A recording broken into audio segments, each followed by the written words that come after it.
You'll stand beside me. You'll smile. You won't draw attention. Alexander Walker didn't look up from the contract. At midnight, we're done. The goal is for no one to remember you were there. The private club smoking room smelled like old money and newer desperation. Crystal decanters caught the amber glow of a single lamp.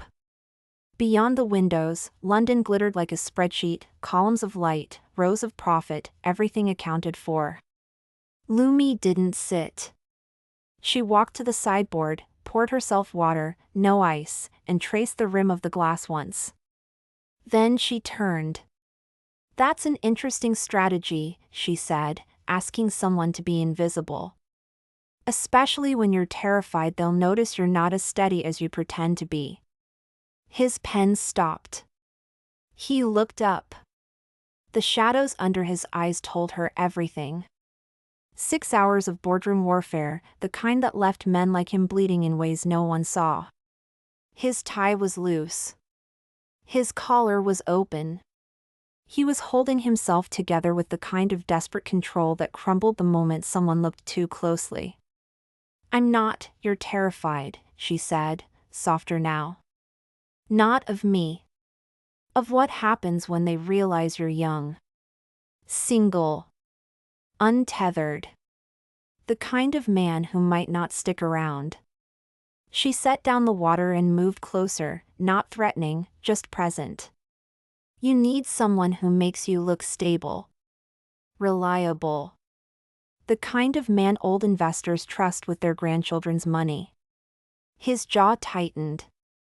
She'd named it. The thing no one had said aloud, the fear he'd been carrying like a splinter beneath his skin. "Who are you?" The question came out rougher than intended. "My assistant said you handled private matters. I didn't ask for details."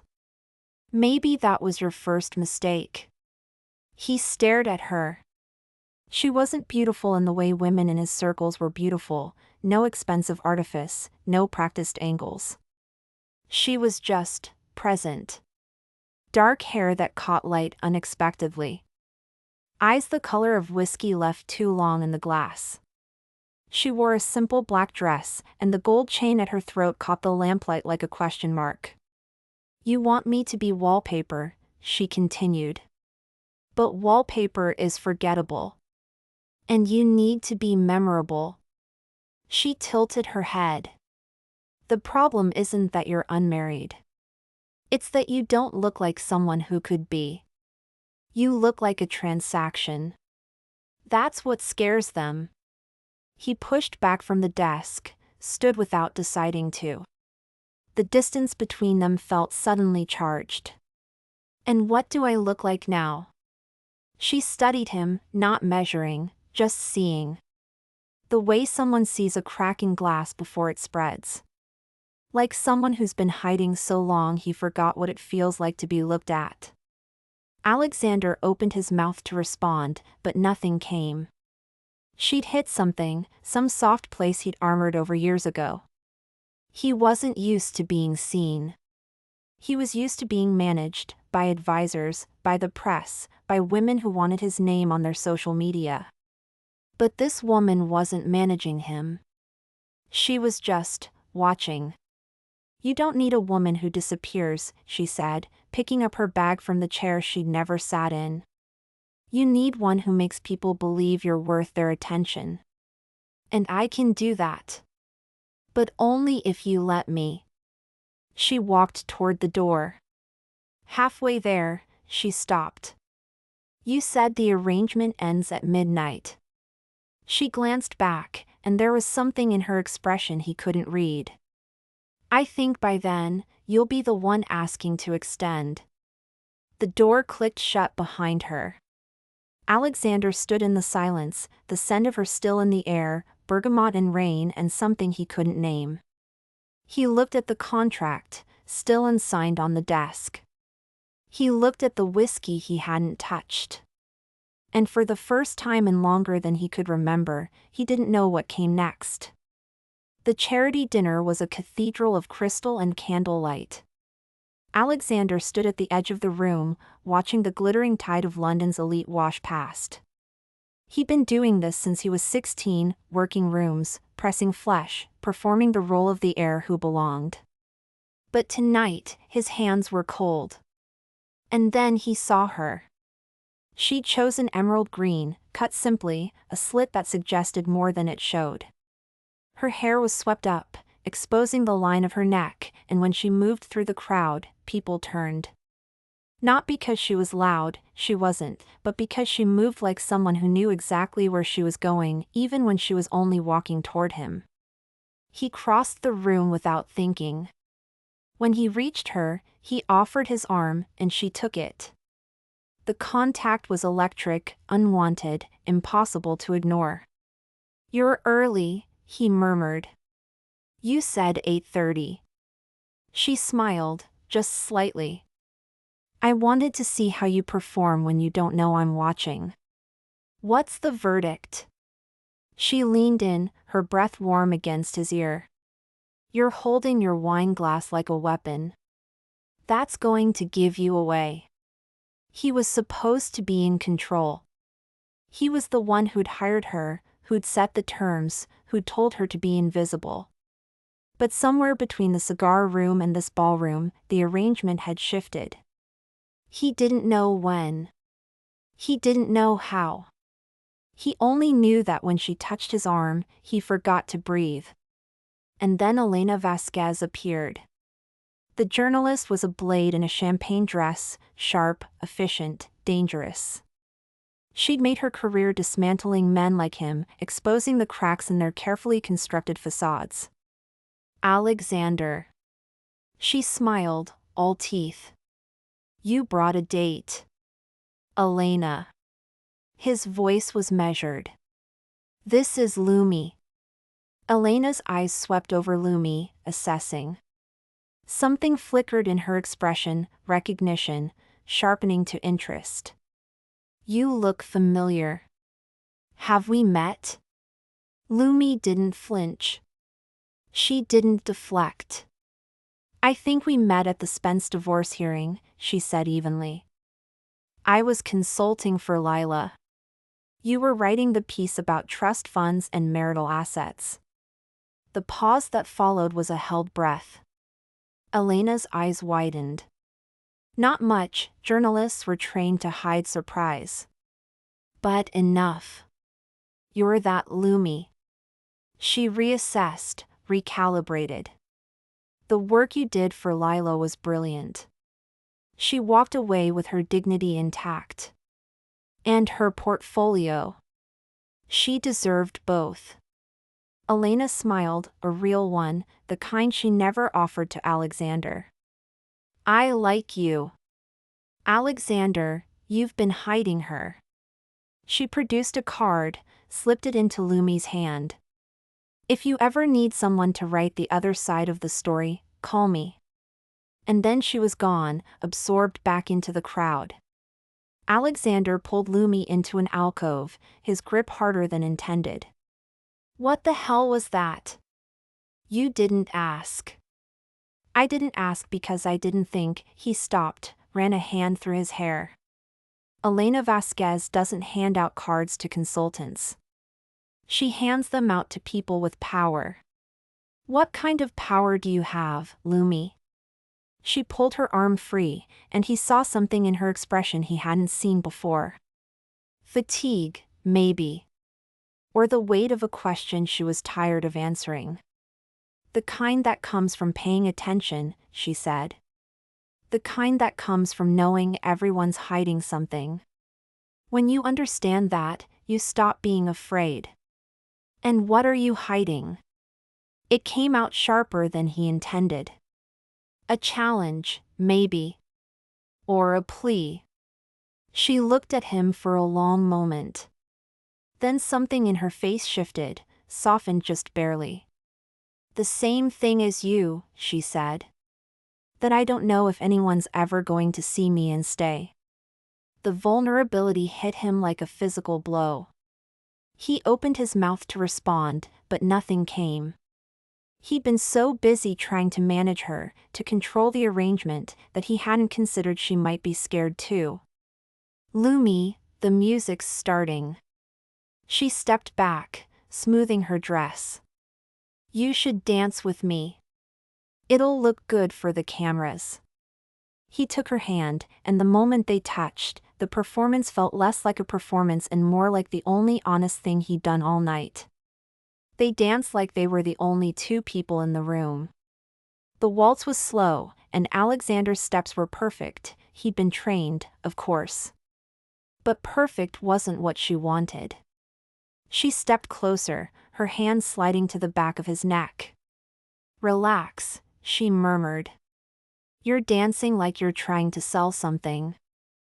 I am trying to sell something. Then stop. Her fingers brushed the soft hair at his nape. Just feel it. I can't. The words came out ragged. I don't know how. Then look at me. Only me. He did. And for a moment, the room disappeared, the cameras, the whispers, the weight of a board that wanted him gone. There was only Lumi, her eyes steady, her hand warm on his neck. Tell me what you see, she said. He swallowed. Someone who walked into my life yesterday and turned everything upside down. His thumb brushed the bare skin of her back. Someone who's not afraid of me. That's new. It's not new. You're just not used to it. Maybe. He pulled her closer, and she didn't resist. I've spent my whole life scared. Scared of failing. Scared of being seen. Scared of people knowing who I actually am. He paused, struggling.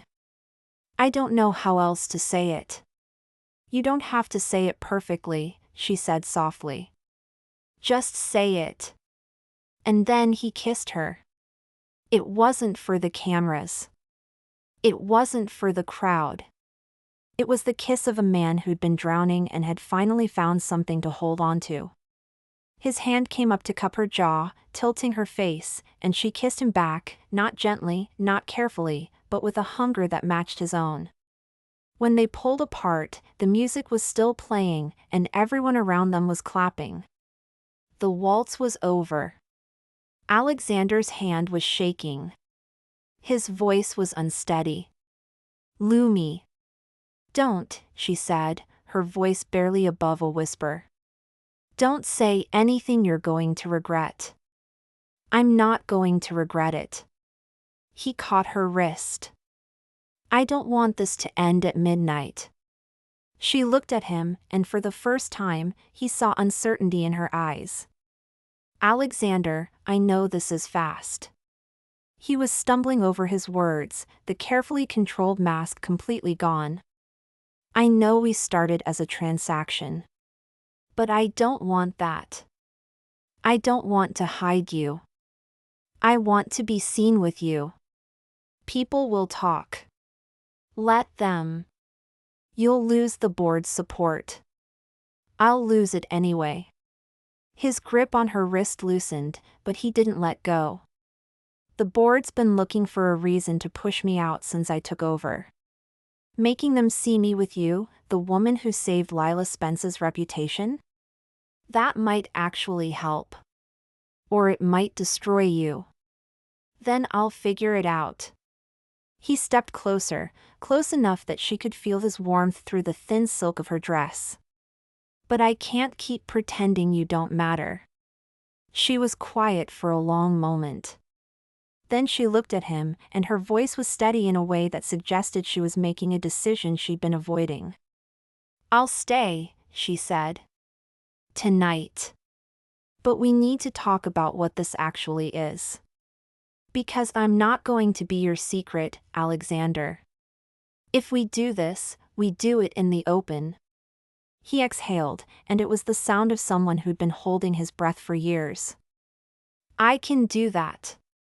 The car ride home was quiet. Alexander had insisted on driving her himself, despite the hour, despite the exhaustion that was finally catching up with him.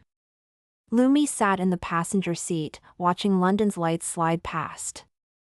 "I used to live not far from here," she said, her voice distant. "A tiny flat in Camden.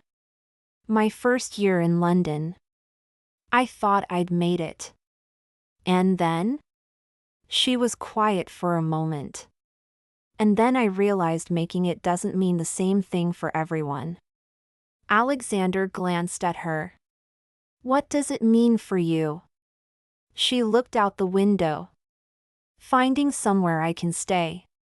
Someone who doesn't see me as a solution to their problems." Lumi. He pulled the car over, killed the engine. The city hummed around them, indifferent. "That's not what I see you as." "Not anymore."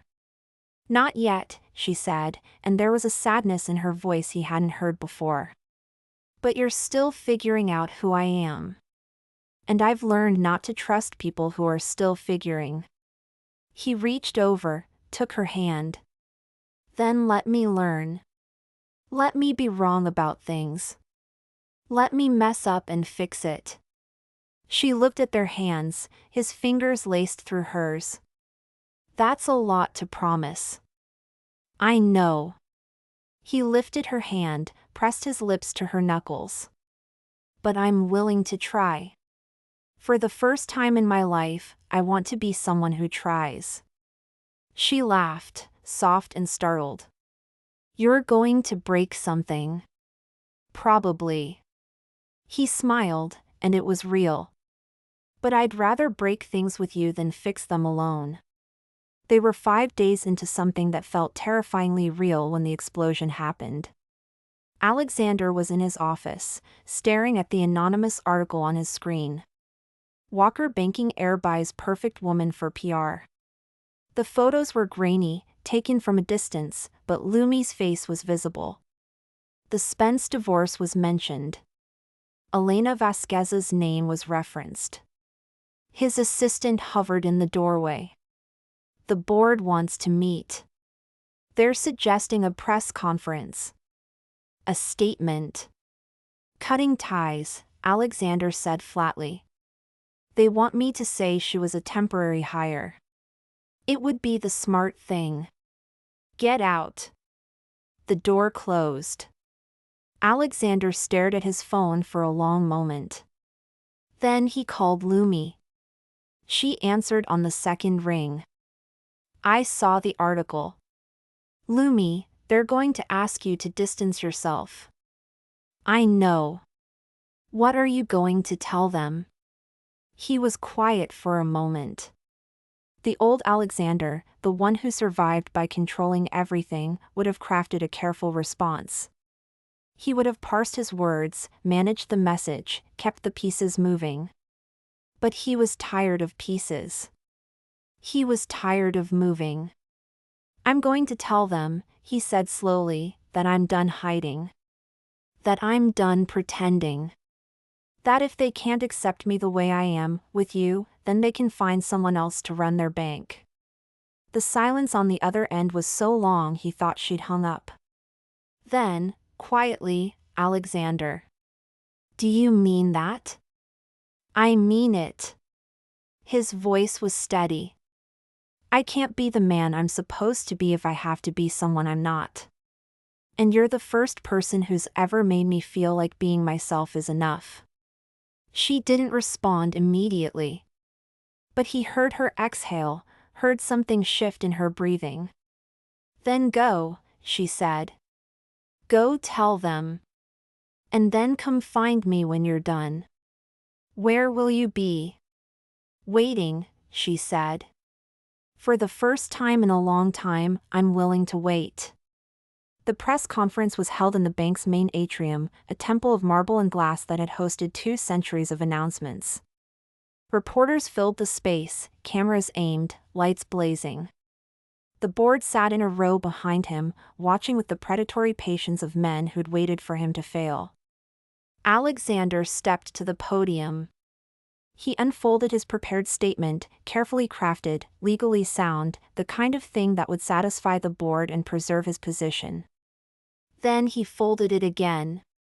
"Good afternoon," he said. "I'm not going to read what's in front of me." A murmur rippled through the room. "I'm going to tell you the truth, because I'm tired of performing." He paused, steadying himself. "Yes, I hired Lumi to be my date for a charity dinner. I needed to look stable for a board that didn't trust me. And I didn't think she was worth more than a transaction." He stopped. The silence was absolute. "I was wrong." He looked at the cameras, and for the first time, he wasn't performing. He was just speaking, messy and unscripted and completely himself. "Lumi is not a transaction. She's the first person who's ever seen me clearly and stayed in the room." He shook his head. "I don't have a prepared statement for that. I don't have a plan. All I have is the knowledge that for once in my life, I don't want to be the man who hides. I want to be the man who's seen." With her. The reporters exploded with questions. Alexander didn't answer them. He stepped off the podium, walked past the board, who looked, for the first time, genuinely uncertain, and left the building. He found her at the jazz bar. She was sitting at the bar, a glass of red wine in front of her, watching the stage. The band was playing a slow ballad, something about loneliness and the city. She looked up when he sat down beside her. She looked at his face, at the exhaustion beneath the relief. "You did it," she said. "I did it. I watched." She smiled, sad and warm at once. "You said some things I didn't expect you to." "I've been saying things I didn't expect lately." He ordered whiskey, set it down, didn't drink. "I've been feeling things I didn't expect." "Is that bad?" "I don't know." He looked at her, and his voice dropped. "I used to think I needed to control everything. That if I wasn't in charge, if I didn't know what was going to happen next, everything would fall apart." He paused, struggling for words. "But with you, I don't want to know what's going to happen next. I want to be surprised." She was quiet for a long moment. Then she reached over, her fingers brushing his. "That's the first honest thing you've said all week." "I'm trying to be honest." He caught her hand, held it. "I'm trying to be someone who deserves you." "Alexander." She said his name like a decision. "You don't have to be perfect. You just have to be present." He laughed, soft and startled. "That's the other thing I'm learning." "What is?" "That being present is harder than being perfect. That letting someone see you, really see you, is harder than pretending to be something you're not." He squeezed her fingers. "But it's also the only thing that makes me feel alive." She looked at him, really looked, and something in her expression shifted. The walls she'd built, the careful distance she'd maintained, they weren't gone. But they were smaller. "Tell me something," she said.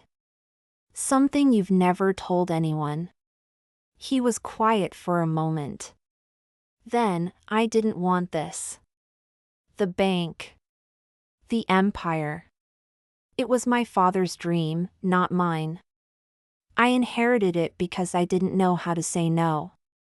"Then why don't you leave?" "Because I didn't know what I wanted instead." He met her eyes. "Until now." Her hand tightened on his. "And what do you want?" He didn't answer with words. He leaned in, close enough to feel her breath, and then he said, his voice low, "I want to see you. And I want you to see me. Without any of the walls. Walls are hard to take down." "I know." He touched her face, thumb tracing her jaw. But I'm not in a hurry. The Thames was black and restless, city lights scattering across its surface like lost promises. They stood on the bridge, hands intertwined, the wind cool against their skin. I made a choice, Alexander said, breaking the silence. In the press conference. I chose you. You chose yourself, Lumi said. You chose who you want to be. Maybe. He turned to face her. But I wouldn't have known how to choose anything if you hadn't shown up. She smiled, and this time there was no sadness in it. Just warmth. Just presence. What did you need? He asked. When you walked into that club, what were you looking for? She was silent for a long moment. The wind tugged at her hair, and she let it. I was looking for someone who'd see me, she said finally. The same as you. Except I'd stopped believing it was possible. And now? She looked at him, and her voice was steady in a way that suggested she was finally trusting something she'd been afraid to trust. Now, she said, I'm not sure I believe it's impossible. He stepped closer, closer still, until the space between them was nothing. Lumi. Her name was the most honest thing he'd ever said. I don't want to hide you. I want to be seen with you. I want to be the person who chooses you, not because I need you, but because I don't want to imagine my life without you. She was quiet. He held his breath. Then she lifted her hand and touched his face, fingers tracing his cheekbone, his jaw. She was smiling, and it was the most real thing he'd ever seen. Alexander, she said, you're finally doing the one thing you were always afraid of. What's that? Making a choice that isn't safe. Is it working? She leaned in, her lips brushing his ear. I don't know, she whispered. But I'd like to find out.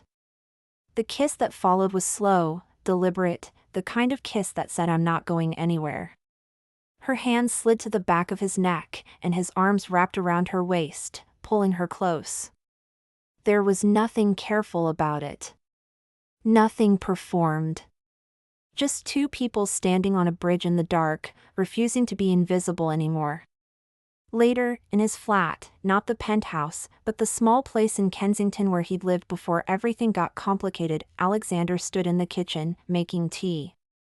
I'm sorry it's not fancier, he said, gesturing to the bookshelves, the records, the evidence of a life that had existed before the armor. I haven't really let anyone in here. Since before my father died. Lumi moved through the room, trailing her fingers over the spines. She stopped at a photograph, a boy on a boat, laughing, his father's arm around his shoulders. You were happy. Was I? He came to stand beside her. I don't remember anymore. It's like looking at a stranger. Maybe you're starting to remember. He was quiet for a moment, and then his hands found her waist. You make me want to remember. She turned in his arms. The room was warm, the tea forgotten on the counter. The city hummed outside, indifferent, but inside, everything felt different. I don't need you to be fixed, she said. I just need you to be present. He touched her face, his thumb tracing her jaw. I can do that. You're sure? I'm not sure about anything. He smiled, and it was the smile of someone who'd stopped pretending to have answers. But I'm sure I want to try. She kissed him then, without hesitation, without agenda. It was the kiss of someone who'd finally found something worth staying for. Weeks later, when the board had accepted his terms and the press had moved on, Alexander walked into the jazz bar and found Lumi at her usual spot. I have something to tell you, he said, sliding onto the stool beside her. Good something? She smiled, that warm knowing smile that still surprised him. I'm not going to be the youngest CEO in Walker history anymore. I stepped down. Lumi's smile faded. Alexander, I'm not done. He touched her hand. I'm going to start my own fund. Small. Focused on the things I actually care about. And I'm going to do it without the family name. You're leaving it all behind? I'm leaving behind what I never wanted. He squeezed her fingers. I'm keeping the things I do. Her expression was impossible to read. And what are those? He leaned in, his voice low. You. This. A chance to build something real. She looked at him for a long moment. The band was playing something slow, something about starting over and second chances. He watched her process, watched the walls she built shift and rearrange. You're really doing this. I'm really doing this. He paused. I want you to be part of it. Not as a consultant. Not as a favor. As someone I choose. Every day. She was quiet for a long moment. Then she smiled, and it was the smile of someone who'd finally stopped running. Alexander, she said, and his name sounded like a beginning. You're asking me to stay. I'm asking you to stay. And if I said yes? He laughed, surprised, relieved, lighter than he'd felt in years. Then I'd say I'm the luckiest man in London. She reached over, tracing his jaw, and her eyes held his. You're not just the luckiest man in London, she said. You're the only man in London who's ever made me want to stay. The kiss was long and unhurried, the kind of kiss that suggested there would be more. And when they walked out of the bar together, into the night, they didn't look back. Because the story wasn't about hiding anymore. It was about being seen. The Thames was still dark and restless, but somehow the lights reflected differently now. Alexander stopped at the railing, pulled Lumi close, and looked out at the city he'd once thought he needed to conquer. I used to think success was about owning everything, he said. The bank, the name, the power. And now? He turned to her, and his smile was the most honest thing he'd ever worn. Now I think it's about finding someone who sees you clearly and stays anyway. He touched her face. I didn't know I was looking for that until I found it. She looked up at him, and the night air carried her voice like a promise. Alexander. You're really going to be okay. I know. He kissed her forehead. Because I'm not doing it alone. They stood together, two people who'd started as strangers, then transaction, then something neither of them had expected. And the city kept its lights on, indifferent and beautiful. But in that moment, none of it mattered. Because they were both finally, fully, completely seen. Subscribe to me for more content.